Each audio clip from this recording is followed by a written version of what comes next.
So this is my recipe for naan bread. You want about 80 grams of milk. You can use water. Then into that add a teaspoon of, I use dried yeast, instant dried yeast. I also use a spoonful of sugar into that mixture. The milk should be lukewarm. I tend to microwave it for about 20 seconds. Then in another bowl, you want your flour. I use self-raising flour, 250 grams of self-raising flour.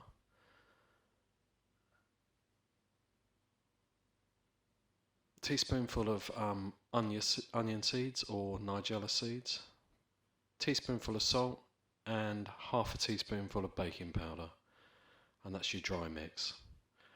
After you've left the milk and yeast mixture for about 15 minutes, it should start to bubble, which shows your yeast is working. Then add an egg, mix that up, then add your custard mixture into the dry mix.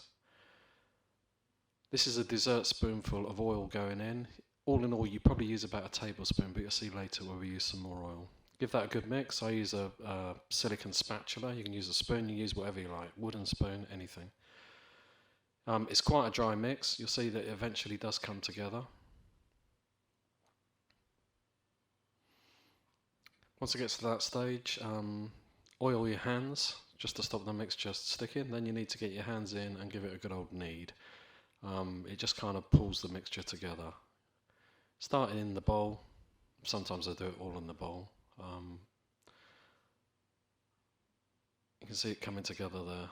Obviously this film is speeded up a bit. So it comes together, then you need to get it out on the surface and give it a knead. A bit more oil on your hands to stop it sticking.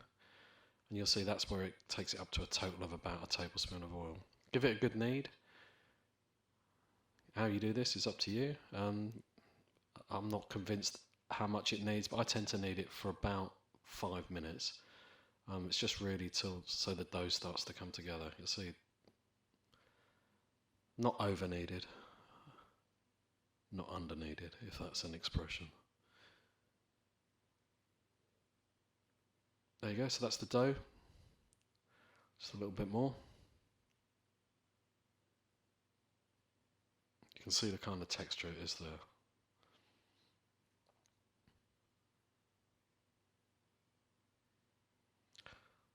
Once you got to this point, it's going to be a touch more oil. Put it in a bowl and cover it.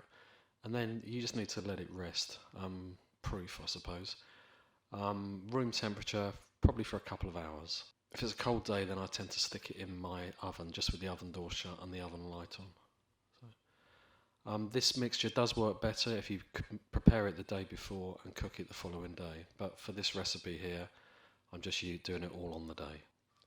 So just cover it up with some cling film and just leave it, forget about it. So this is 2 hours later, and what I tend to do is just weigh the dough. There you go, 405 grams, so that's 4 100 gram naan breads. Divide it up into pieces, roughly equal. Be as anal about that as you like. Roll the pieces into little balls.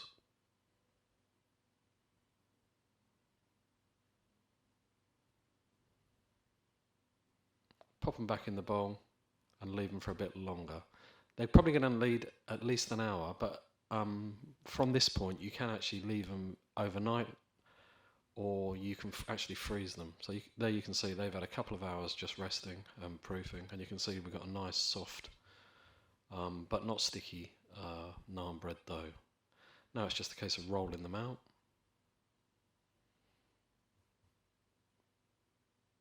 Because of the oil content in the dough, that it doesn't tend to stick, so you don't really need any flour or anything. So just give them a good old roll out. You can see you can get them to quite a fair size. Probably a bit smaller than restaurant naans, obviously because of the way we're cooking them.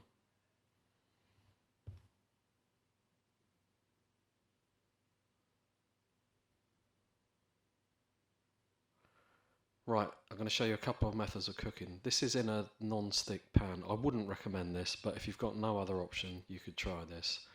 What I find is that the non-stick pan doesn't quite get hot enough.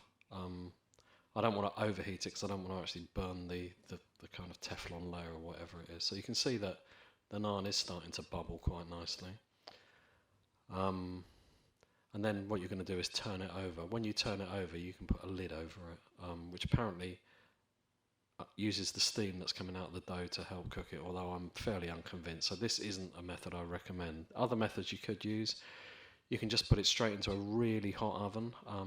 If you do that, I would put it onto a hot oven tray, or you can just pop it under the grill, and literally it's just not many seconds each side. But this is one way. Obviously, we're trying to replicate the restaurants that cook it in a tandoor, which is ultra high heat. The naan bread is also getting constant convection heat through the wall of the tandoor, and then it's getting the heat from the flames at the bottom. So that's what we're trying to replicate, and you'll see in a minute in my next method of how I do that. There you go. So that actually tastes better than it looks. It doesn't look brilliant, but it's not bad. Not bad. Again, as I said earlier, that if you leave the dough overnight, you will get a softer naan bread. This is my preferred method. This is a tawa, which is like a carbon steel flat pan. They use them for cooking chapatis and all sorts of things. Pick them up off eBay or Amazon. Well worth getting if you do this sort of cooking. So there you can see we just put it on one side, and then I use a gas burner just to burn or just to bubble up the other side. So it's cooking on the underside through the heat of the gas ring, and then the gas burner's just bubbling the top. It's bubbling quite nicely, not as nicely as I would have liked, but there you go. Not bad at all. There you go, and literally that is probably under a minute. In fact, slightly too long. As you can see, I slightly burnt the underside, but it tastes wonderful, so not too worried about that. And that's my preferred method. The case of dressing it. So I've got some melted garlic butter, just grated a clove of garlic with some nice butter all over it, a little sprinkle of coriander, and then for me, always finish it with a little bit of sea salt. Perfect. Himalayan pink salt. Lovely. And there you go, naan breads.